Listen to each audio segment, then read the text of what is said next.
Hello, beautiful people. And this is Rekha Kurup here, and I am recording this video from my hometown, home district. Town is still further, but this wall that you see behind is a landscape of my sister's work. So it's right here, and I mentioned her last time. She is really strengthened my love and uh, trust in astrology even further and even deepened my wisdom. So this is the second video that I'm making on this journey of astrology, and there might be some sounds that might come in between. My parents are here, and so I thought it was a great way. I wanted to make a video here, and astrology feels like the right one to do. And this particular video is I want to get into. I laid the foundation in the first one with the dharma, artha, kama, moksha, and this one is stepping into this the birth chart, the grahas, the bhavas, the sthitis, nakshatras, all these different things that kind of inform this infinite, infinitely vast knowing of who you are, which is not fixed, but it is dynamic and shifting and changing. So maybe today we will just look at grahas. Introduction to grahas, that which grabs you and brings you right here on earth. Grahas, yeah. So let me go into my presentation and we will begin from there.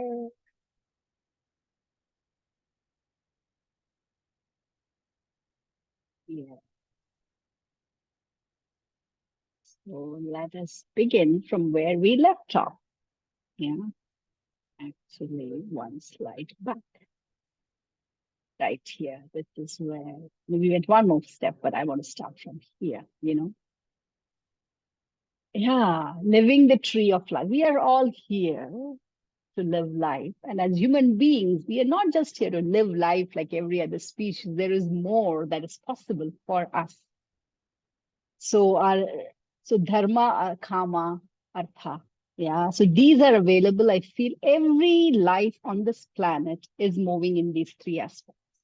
Dharma, kama, artha. They may not know it, they are not aware of it. But in human being, there is an awareness.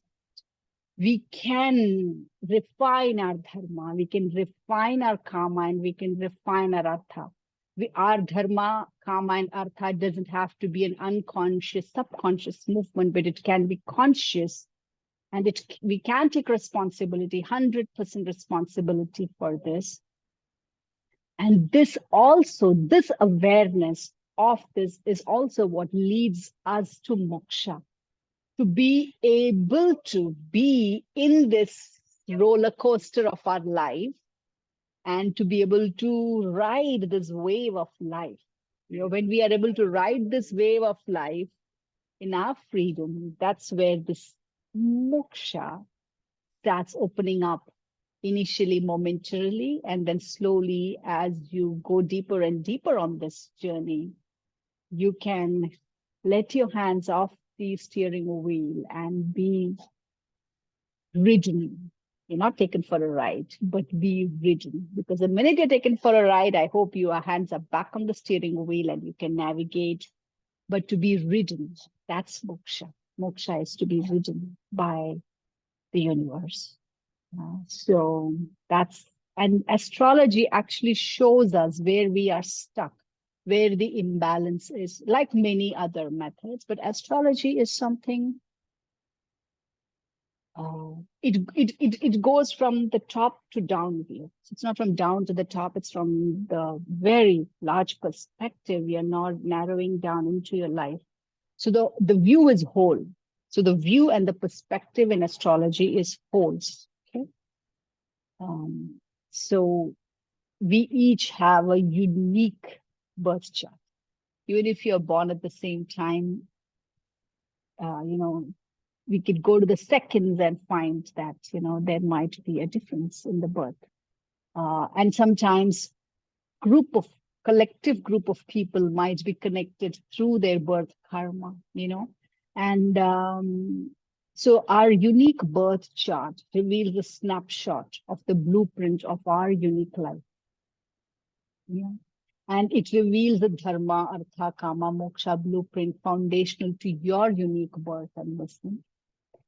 And when you can agree to what has come your way, what is true and possible, and we can build the foundation of our life on it, then the possibilities are infinite.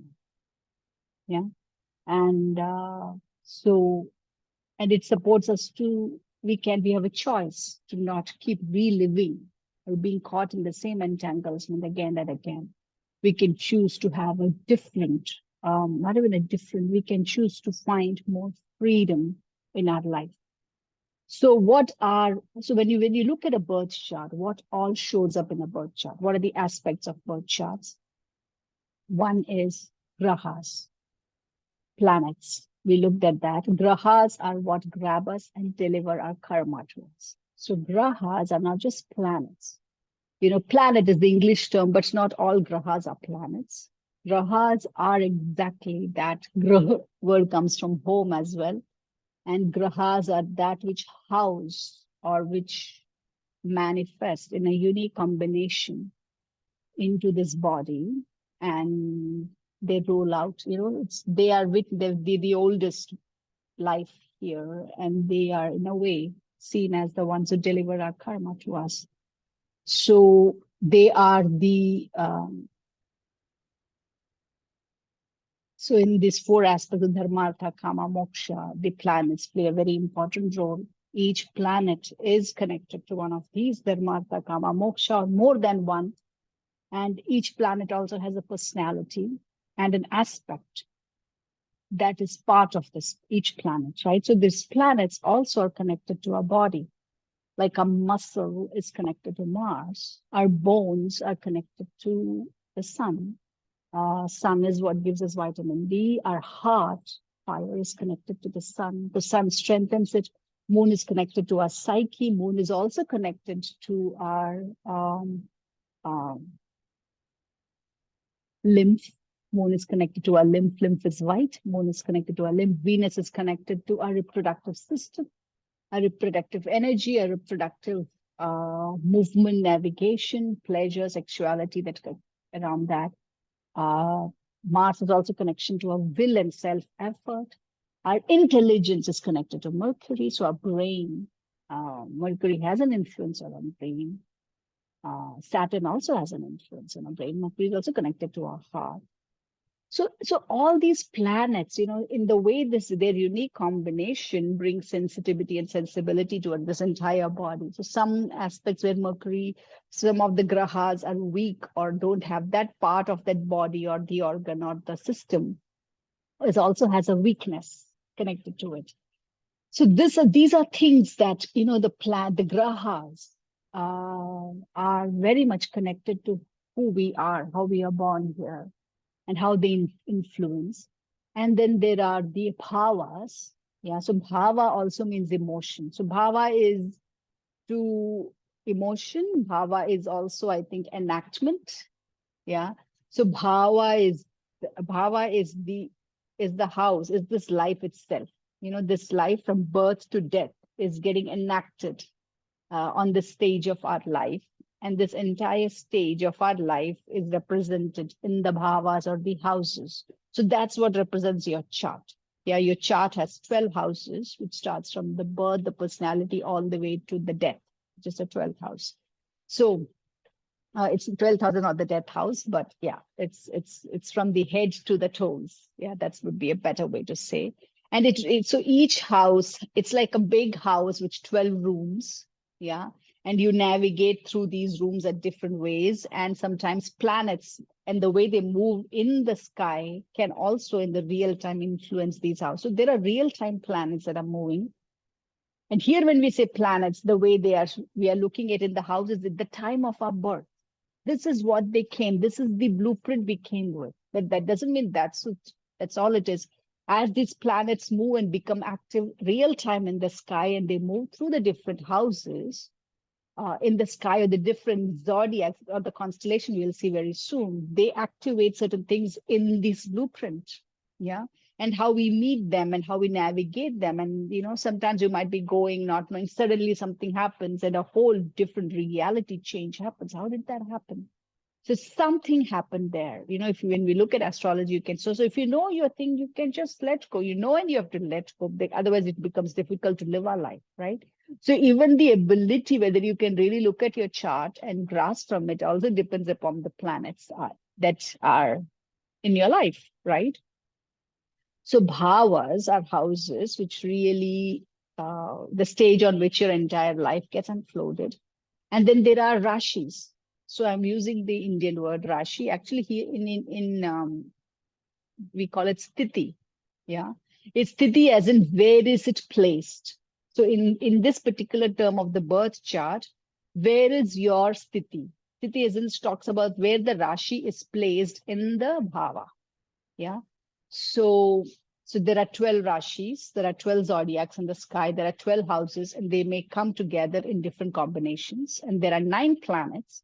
So these planets could sit in any of these houses aspected by a zodiac or a rashi. That's the sthiti. And then there are nakshatras. So there are 27 nakshatras, which is very unique to the Indian Vedic system, where the entire moon, as it moves through each of the it's waxing and waning as it moves through the sky. Every 2.5 days it is seen to be in aspecting a particular star, or that is called as nakshatra. So we have 27 nakshatras, and since moon is the mind and the psyche and the mother and also our origin, we place a lot in the Indian astrology. We place a lot of impact on the moon because it's the mind, and it's also connected to the houses, which are really very much also related to moksha. So moon has a very strong um, uh, influence in our in the Indian astrology. So our birthdays we celebrate based on the moon's nakshatra. So every planet might be having a nakshatra associated with it based on the moon's position at its time, how it was in relationship with that, which planet. So when the moon is, in a particular phase, how the other planets are in relationship with. So there are nakshatras present, but we are always interested in the nakshatra of the moon. Very much in India. We look at the nakshatra of the moon, and so that's the birthday we celebrate. But I feel that there is an importance to also seeing our solar birthday, the sun, because sun is the soul. The sun's birthday, which is the sun's birthday and the moon's birthday. Both of these are very important to see. The sun is in the chart, actually all the planets are important because we are looking at it a whole perspective. But certain we can look at our life in the solar system from the sun and all the other planets, or we can look at ourselves from the earth. The nearest is the moon. Yeah, and then comes everyone else, right? So it is so this is how we look. So there are 9 planets, so 9 grahas, I must say, because there are not 9 planets. Some of them are stars, some of them are like moon. It's not a planet, it's not a star either. Right? So there are 9 grahas, and then we also have Rahu and Ketu in the Indian astrology, which is neither a planet nor a star. It's a shadow. It's a shadow of the full moon and the shadow of the dark moon. Yeah, not the full moon and dark moon, the shadow of the lunar eclipse and the solar eclipse. So there are 9 grahas, 12 zodiacs, 12 bhavas, and 27 nakshatras. Yeah. And ascendant, when we say it's ascendant, is whatever zodiac was rising in the east with the sun. And that is where your chart begins. So at the time of your birth, yeah, the zodiac in the east with the sun, that's where your chart begins. So you will see, if you look at any birth chart, it will show that to you. It ascendant. So that's where your life begins. That's the point where you start reading these. That's the first house. Yeah.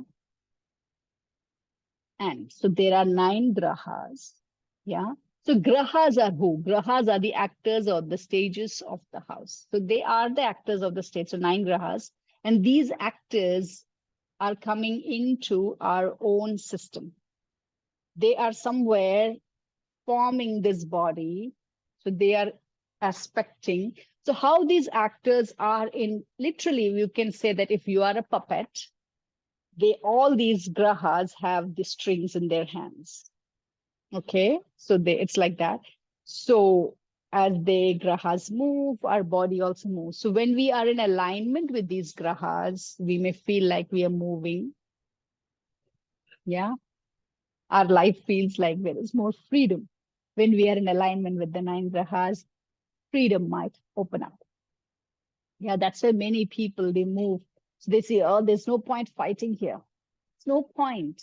This is we keep going there. We keep getting reenacting the same story, right? The story of Saturn, the story of Jupiter, the story of, so there are stories in India. Each of these grahas have stories. And this particular video, I will not do that, but I would like to do one whole video just on the stories. And these stories are not just those stories, but they have deeper metamorphic meaning, metaphoric meaning for us.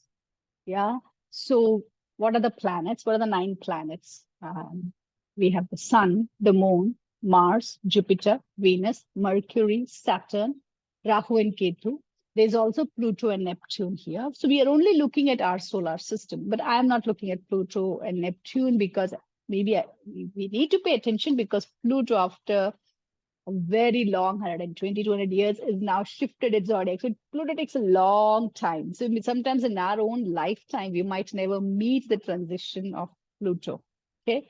So with Neptune.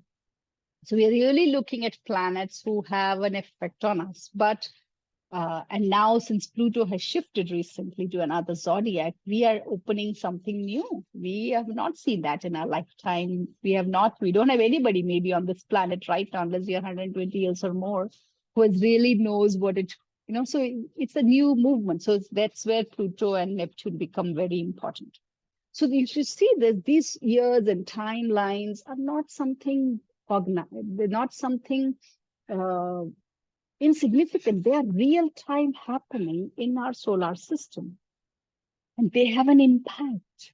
So we are not this one independent, like the way we live on Earth today. It is not like that. Yeah, everything is interconnected. And as you know more and more, as you go deeper into astrology, you begin to realize that. So planets that invoke strength. Yeah, in the sense that when this planet really comes up, when this is the face of this planet, in some way, when they're sitting wherever they're sitting, they bring merits. They bring blessings. They are like, those really lovely uncles and aunts and joyful, cheerful people. When they come, they're a lot of fun. They strengthen us. They give to us. They care for us. So they're comfortable when they come. Yeah. So those are these planets.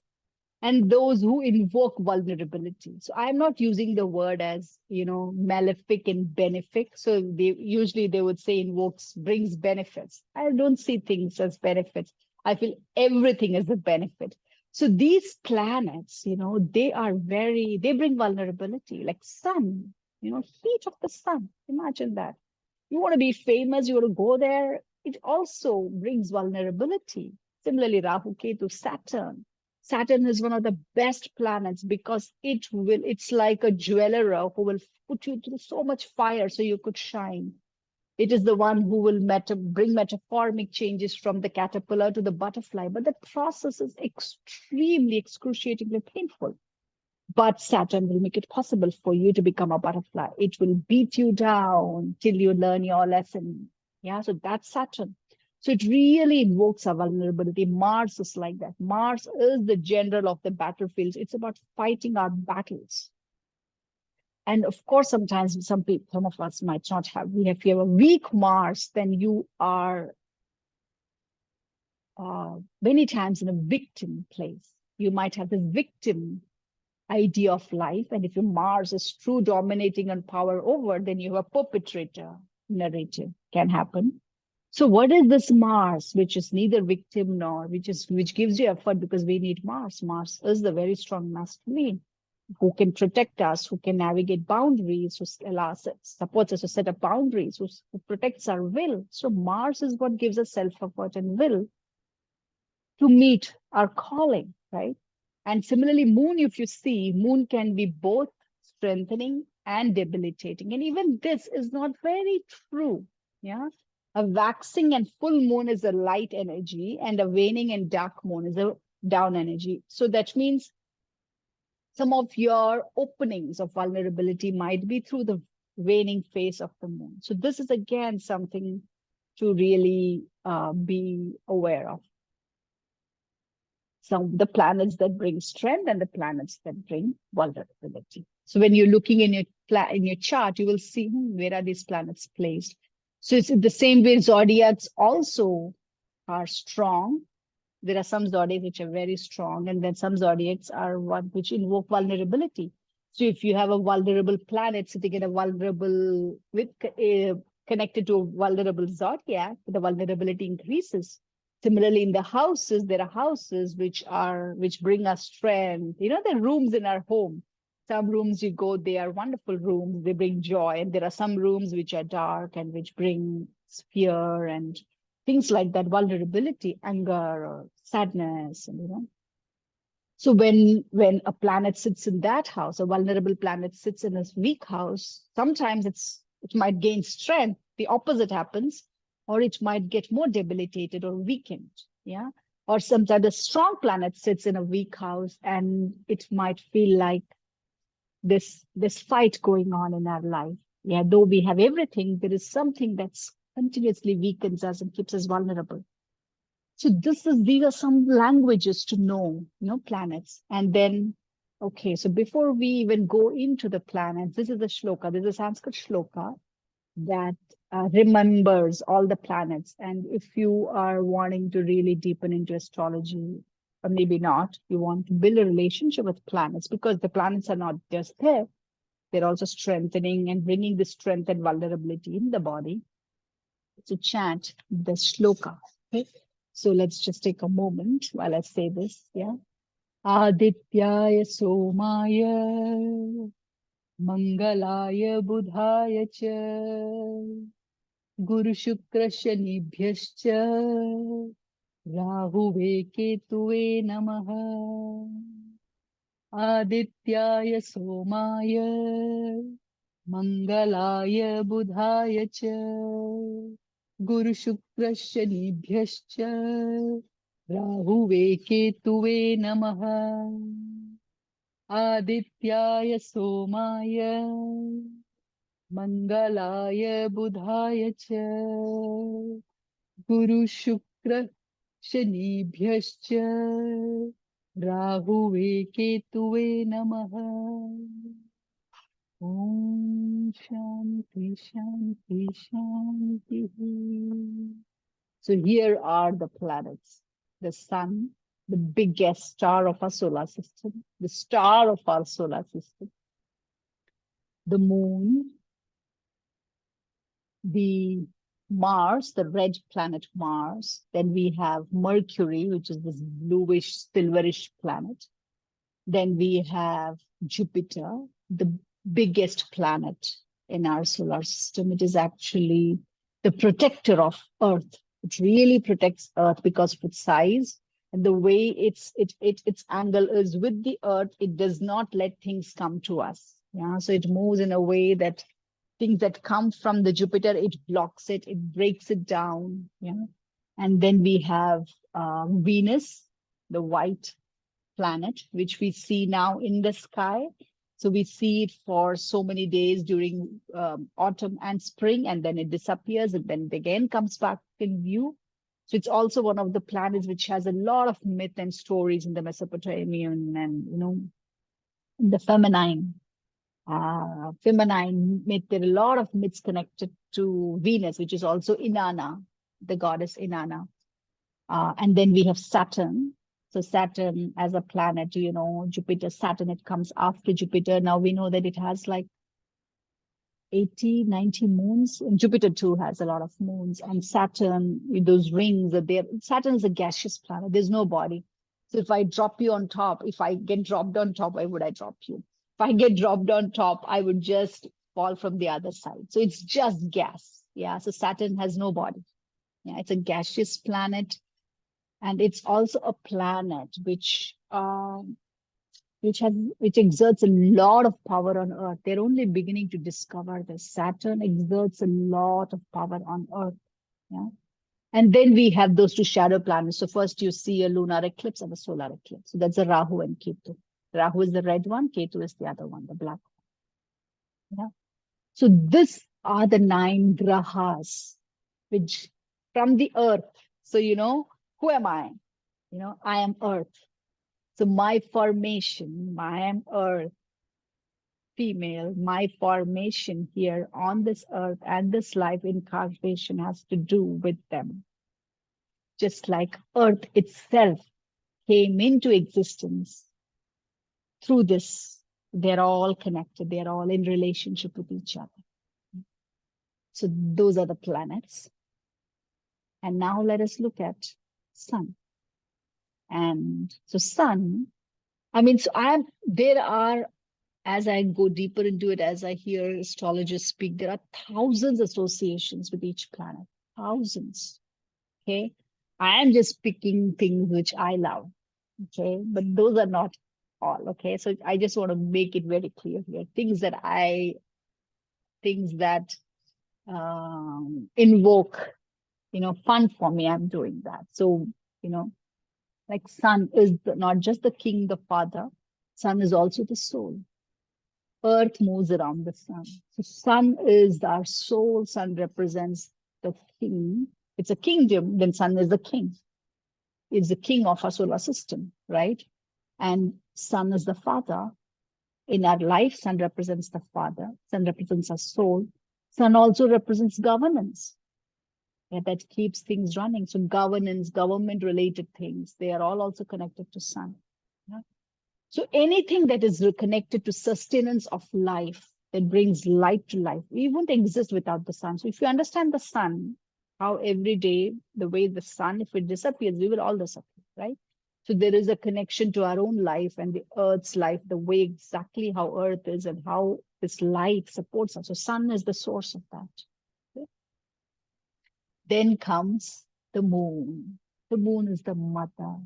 Moon is the mental, emotional. Moon is psyche. Moon is the mind. So moon is that planet which is squaring the earth. It's not squaring, it's revolving around the earth. If not for moon, we wouldn't have seasons on earth.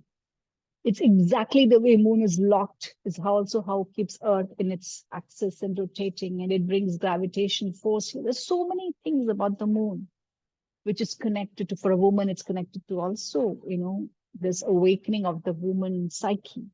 The feminine psyche and the human psyche has a lot to do with the moon. Yeah, so moon is feminine, sun is masculine. Moon, so it's a very important thing. Our very birth on this planet begins in the womb of our mother. So, and then we have Jupiter. This planet, if you start now researching on Jupiter, I'm not just talking about astrologically, it's not just astrologically, even astronomically, what is being found is exactly true in astrology. So Jupiter is a huge planet, and we are discovering more and more that we survive so many collisions. We survive collisions. We survive so many of the cosmic wars that happen because of Jupiter. The minute things enter the environment of Jupiter, Jupiter destroys it. So very small little things come towards Earth. So we are existing because of this big wisdom entity that is sitting there. Yeah. So Jupiter really represents the spiritual counsel, the law. Yeah. So it's a law of the land. It is the higher perspective. So it's a wisdom teacher. It's a wise teacher. The wise counsel is Jupiter. The guru is Jupiter. That's why Jupiter is called guru. So Aditya is sun. Surya is sun. Moon is Soma. Or moon is Chandra. Moon's nectar is what allows all of these life to blossom. it's so moon gives soma. So moon has this nectar called soma. Yeah. And then Jupiter. So Sun and Jupiter are very connected, right? So if there is a kingdom, we have the king and the queen. So the Jupiter is the wise sage of the kingdom. So the wise sage has unlimited access to the king and the moon as well. Yeah, so they are always those. The wise sage is the moon's greatest counsel. The queen's counsel is the wise sage. The wise sage and the sun have to get along very well. They have to consult with each other. And then we have Mars. So Mars, if you look at a kingdom, this kingdom analogy and these things that I'm saying is very much from an astrologer. His name is Simon, and I love his analogy of uh, Simon Tchaikovsky. I always forget his last name, so I don't want to say anything wrong. So I am going to give you the Simon Tchaikovsky. That is his name. So this is analogy makes it so easy to understand. Then we have the red planet Mars, which is like the general of the battlefield. So if the king needs a general, so the king, the general, and the wise teacher are always in council. They have to meet, they have to see, so even in the solar system, when there is a conjunction of these three, it's a big event. And so the Mars is also connected. If we connect with the human of our life force, if sun is the soul and moon is the psyche and Jupiter is the spiritual quotient, this moksha, the spiritual, like this wholeness aspect, then Mars is our will, our life force, our will to survive, to protect ourselves, protect our soul, to fight, so the fight and flight sympathetic system is very much part of the Mars system. Yeah. So, and then we have Saturn. So who is Saturn in a kingdom? In a kingdom, there is the king, the queen, the council, and the general. Who are they working for? They're working for Saturn. Because the kingdom, if there are no people in the kingdom, the king, the moon, the wise teacher, and the Mars are useless. They have no job. So they are actually working for the people. Like we have a prime minister saying Pradhan Seva, So who are they sevak of? Saturn. So Sun, Moon, Jupiter, Mars, this is my own interpretation. Okay, they are in service of Saturn. So if they are not doing their job well, Saturn is the people. Is also in a home in scenario, it might be the butler who has full control of the food. He puts a poison there, the entire people in the house can die. So the butler, if a house is one everyone trusts the butler with their secrets. The butler is the one who makes sure who enters the house, whether they get to meet these people or not. So butler actually has a lot of power. So if a butler decides, he can throw this entire regime down of a house. Similarly, even in a city or the secretary of the boss, that's Saturn. Yeah. The entire service industry, the entire civic system, the civic industry, everything is connected to Saturn. Saturn is also the common man, the common people who is ruled by these people on top. But they don't exist. If this one the people awaken, they can throw down everything. Yeah. So that's the role of Saturn. So Saturn brings revolution. Saturn levels the field. That's the role of Saturn. It makes everyone come into the right place. Okay. Inside and outside. And then we have Mercury, this very bluish, shiny, silvery planet, Mercury, which is closest to the sun, and it's tiny, not that tiny. Yeah. And Mercury is this technological evolution that you're seeing is also a lot to do with Mercury. Yeah. Mercury is also connected to communication. So it's also connected to voice, throat, chest, breathing, and intelligence. Mercury is called Buddhi. Mercury bestows buddhi, so the higher functionality of the brain. So I think Mercury must be even the sense of evolution of the planets, it might be the much later planet. That's why it's closest to the sun. It might be much later planet that got into existence because higher functionality is also very later. It's very recent phenomenon of this higher functionality compared to the timeline of the universe, right? So Mercury is also the prince. In a kingdom, Mercury is the prince. So it's masculine. Saturn is, what do you call that? Has both genders, can be male, female, so it can shift gender. So Saturn doesn't have a gender. Mars is masculine. Jupiter can also be a gender, uh, Jupiter is mostly male. I think Saturn is the only one who has both these gender. Jupiter is also male, generally seeing it's masculine. Yeah. And then we have, of course, Venus. What would life be without Venus in our chart? It would be such a desert life. So Venus is connected with, she's the princess. You know how princess, all of Walt Disney is all about princess, princess, princess. You know how kids are drawn to princesses. Yeah, and there's something about a princess, even more than the queen. Yeah, so the princess is like something, she brings some level of sensitivity, sensuality, pleasure, so beauty, aesthetics, all that is connected with Venus. So she could also be the lover or mistress in a relationship. She's also the wife in a relationship. Like Jupiter in a chart, in a Vedic chart, represents the husband, represents the man, the male spouse, and Venus represents the female spouse. Yeah, so the wife, Venus represents the wife in the chart. And Venus also represents relationships.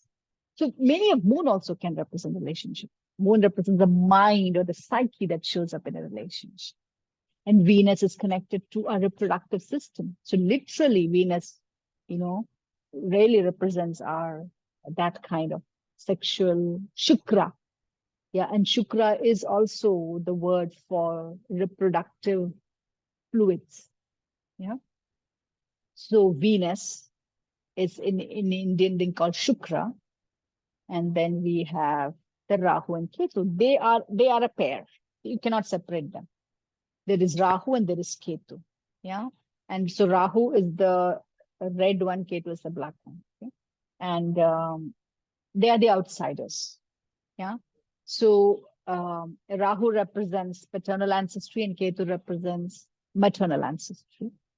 And these two are shadows during the lunar and the solar eclipse. I want to make sure that I'm saying it right. According to me, Rahu is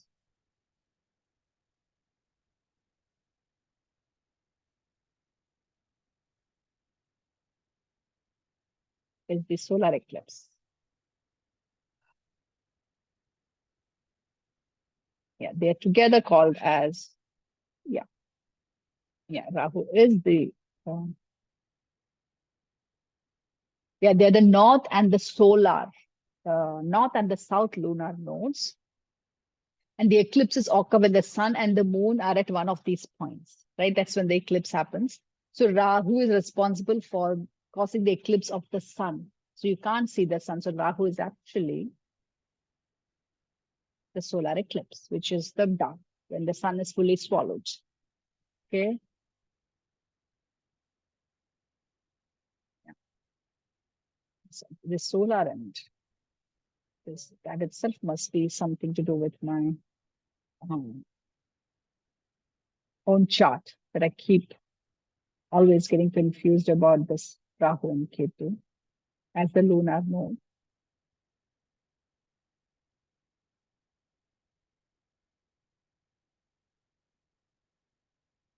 Yeah. And okay, so that is what we know about Rahu. And so it's the north node, and the Ketu is the southern node. Yeah. And So it's connected with the solar eclipse. Those are what we have, Rahu and Ketu.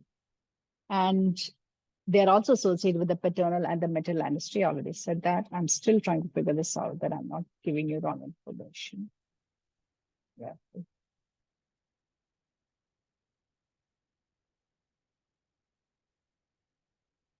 Yeah, I think lunar eclipse does cause this dark, right? Yes. Eclipse. And so, how eclipses are so interesting.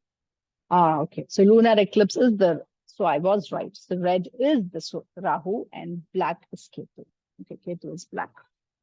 It's in a way Ketu and Saturn, in a way, are buddies, I feel. Yeah, they both have this black draw to black. Yeah. So yeah, so these are the planets. And now these planets are also connected with days in India. So our days are named that way. So Sunday is called Ravivar, which is the day of the sun, of course, in English too. Monday is called Somvar. Som is moon. Wednesday, we call it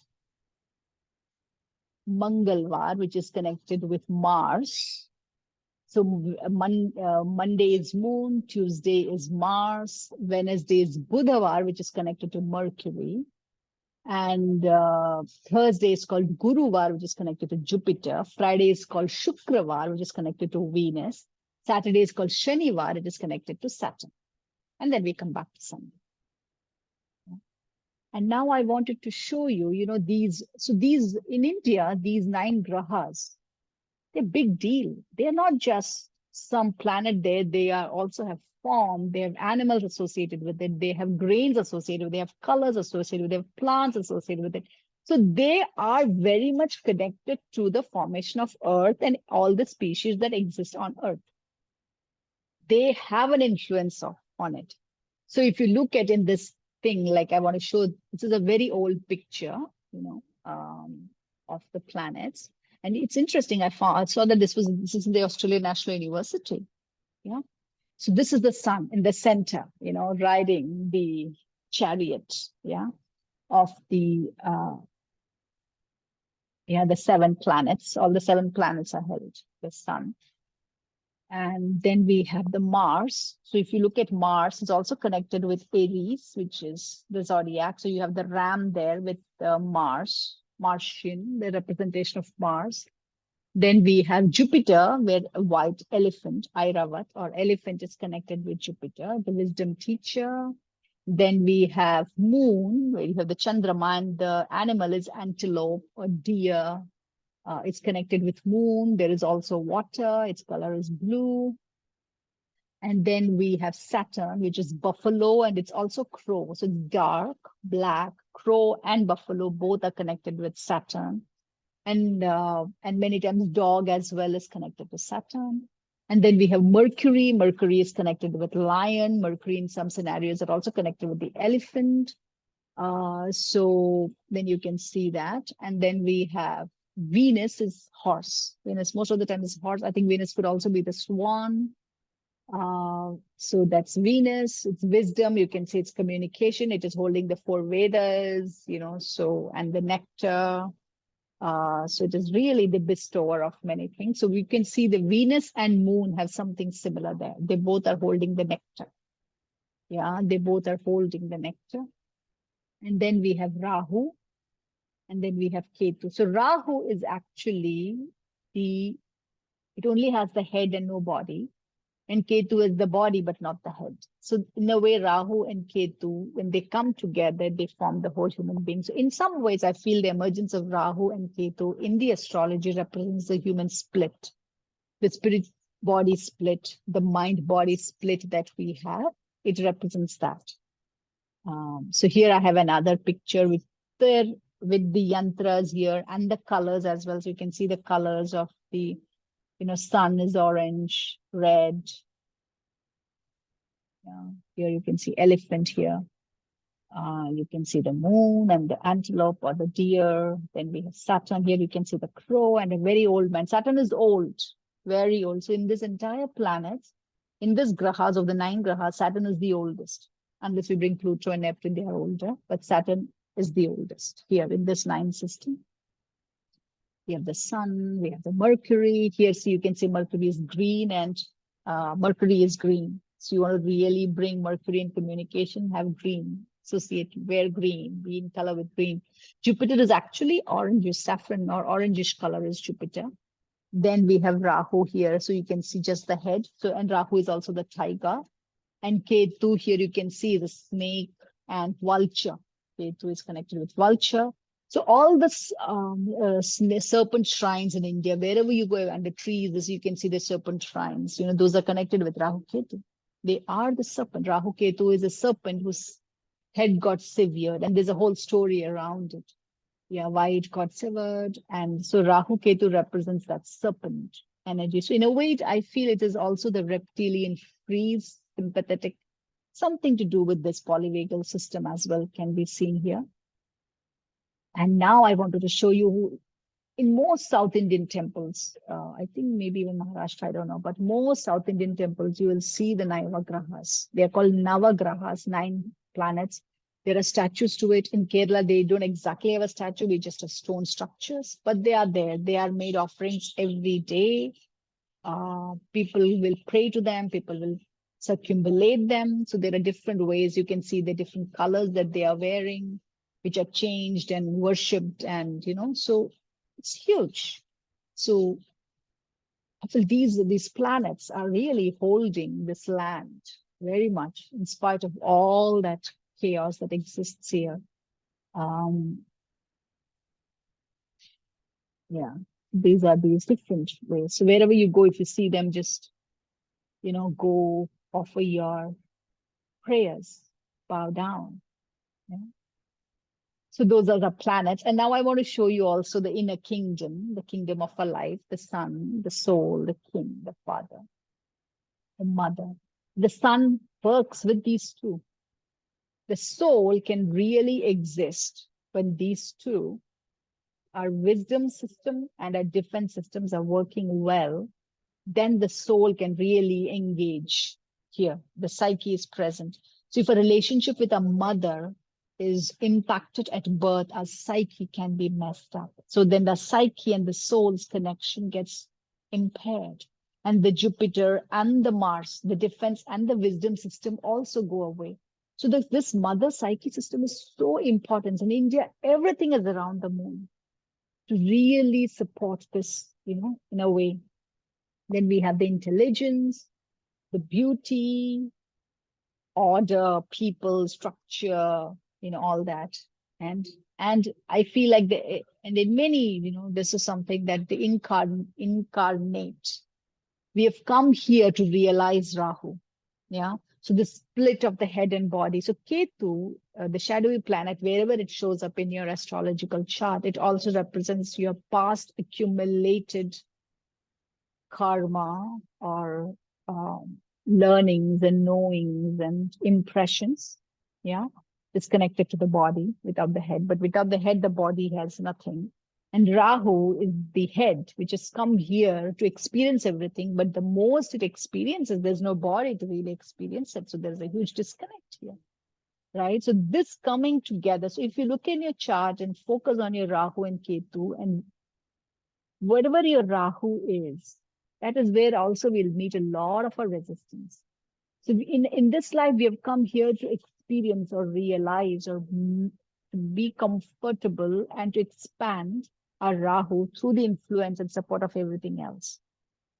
Yeah, so this is something, because wherever Rahu is exact 7 opposite to it, so 7 planets from it will be Ketu. So Ketu is somewhere we might find that, it's so easy to be there. It's our, it's where we keep getting gravitated, but we need to keep coming back and grow our Rahu, learn from that's where it is sitting. Also support that to kind of be met. Yeah. So this is what astrology, your chart will just depict. Now, if you go further down, so I will only do the planets in this video, looks like, yeah. Let me tell you a little bit about sun. There is sun, yeah. And as I said, sun is both strength, strong, right? But it's also heat, fire. So it can also burn things. If it sits in a good place, it can also burn that too much light, So sun is the karak of our soul. It determines our life's purpose. So wherever our sun sits really determines, it will really light up that place. And yeah. So it's the position of the sun in the chart shows exactly which part of the soul will concentrate on, focus on, and execute it. So you have to allow that to happen wherever the sun is sitting. Vitality, high places, enlightenment, astronomy, astrology, puja places, moral character. So all these, there's so many words associated with sun. Yeah. And wherever sun sits in your chart, that area really becomes lighted up. And then as it move away from that place, the other places will receive lesser light. Yeah. And so if you can see the organ sun is connected to heart. So if sun is debilitated, they might have heart conditions.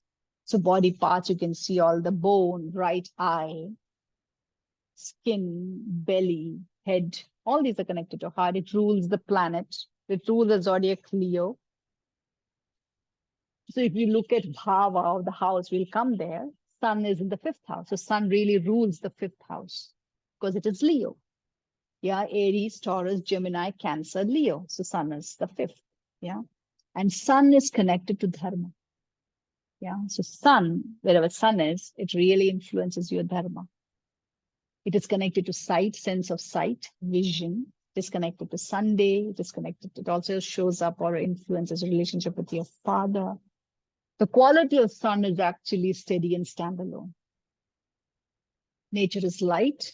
Element is fire. You can see dosha is pitta, fiery. Yeah. So depending on where the sun sits in your house or your bhava, that part of your life will become very fiery. Yeah. And its guna is sattva. So it is always informed from the whole. Sattva is like, where you have the bigger picture. Yeah, so that part, wherever the sun is sitting, will have a bigger picture. Direction is east. Sun rises from the east. Animal is lion. Yeah. Nature is steady. Yeah. And it's the way sun, persuasion that these are not what we have to do. These are what we can become aware of. And the thing about moksha in our chart is that we can start becoming free of these patterns. So sun's persuasion is punishment. So if your father is literally in a chart, sun is sitting where your father's house is, you might have experienced a lot of punishment from your father. So, and how much time does the sun take to complete one full zodiac cycle? 1 year. Yeah. So that means sun stays in each zodiac for a month. And that's what creates a zodiac wheel, right? Aries, Taurus, Gemini, Cancer, Leo, Virgo, Libra, Scorpio, Sagittarius, Capricorn, Aquarius, and Pisces. So this is the 12 zodiacs and the 12 months of the calendar. And now let's do sun, and then I'll pause here maybe, and then we will continue in the third video. Then we come to moon. Moon is our mother. Moon is also this feeling of the queen. It's a very strong psyche. Moon is connected to a psyche, a mind. So weak mind. Moon in our chart means that the psyche will be very emotional, too much. There's too muchness, yeah, of the psyche, yeah, and mind not being able to really able to be present in life, right? Taken over by the world. This could be possible. So waxing moon is strong and waning moon brings vulnerability. Yeah. And moon really, in your chart, moon really shows what nourishes you. Like sun shows what is your soul's purpose or soul's movement or your action in the world, what you're going to do. Moon shows what nourishes you. So wherever your chart is, moon sitting in your chart, that really shows that nourishes you, and you need to really build that. Yeah. And moon also shows what is your special talent, what are you good at. Yeah. And it is actually in the Vedic, that is true. It is the most important planet. It represents nourishment, pregnancy, sleep, pleasure, water, daughter, selfishness. So there are also shadows to all the planets, right? It's not just the sun. However the sun is, it's all right. But the moon is royalty, the queen, you see in a chessboard, it's the queen. She is the most important piece. So you have to protect your queen. So you have to protect your psyche and your mind at all costs. And moon is the organist brain and the nervous system. And moon is also where all our trauma map. We can see what brought us trauma, where our trauma came from. And so it rules Cancer, fourth house. It's connected to moksha. So sun is connected to dharma, moon is connected to moksha. Yeah. And it is connected to moon is connected to taste. It's connected to water, so it's taste. Monday. So this you can see, and moon is there's the temptation. So mind tempts. It's a mind which tempts. Yeah. It's a mind that sees, it's a mind that tastes, it's a mind that smells, it's a mind that hears. So if your mind is not there, then you don't really hear or see the most beautiful things. Venus might be all around. The mind is not present. It is not available. Sensuality is not available. So moon is a very, very powerful. And each moon stays in each zodiac only for 2.5 days. Like the sun stays in a zodiac for a whole month. Moon stays only for 2.5 days. So when the sun stays in a zodiac for a whole month, the moon has moved through all the zodiac. Yeah. And it completes the entire zodiac in 29.5 days. So you can see this relationship of the sun and the moon. And maybe for today, this is what it is. We stop here, we pause here. And I would invite you to watch it and see what opens up for you. Maybe if you already have your chart, just be curious. Where are the sun and the moon? How far are they from each other? Where are they sitting? What are the influence? So we'll pause here. And thank you so much for watching. And stay tuned as we go into the other planets and then the bhavas and the tithis and the nakshatras. And how to just look at a chart, not to read a chart, just to look at a chart.